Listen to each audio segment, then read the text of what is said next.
آج کا دن صرف جشن کا نہیں، شکر کا دن ہے۔ یہ دن ہمیں یاد دلاتا ہے کہ اللہ تعالیٰ نے ہمیں ایک آزاد سرزمین عطا کی۔ آئے ہم سب مل کر اپنے پاکستان کے لیے دعا کریں۔ 14 اگست یوم آزادی مبارک ہو آپ سب کو۔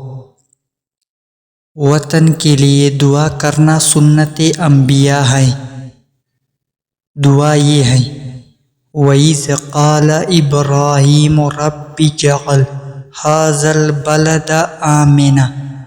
اور یاد کرو جب ابراہیم نے عرض کی، اے میرے رب اس شہر کو امن والا بنا دے۔ آپ بھی وطن عزیز کے امن، سلامتی اور خوشحالی کے لیے دعا کی عادت بنائیے۔ مزید اس طرح کی ویڈیوز دیکھنے کے لیے چینل کو سبسکرائب کریں اور ساتھ میں گھنٹی نشان پر کلک کریں۔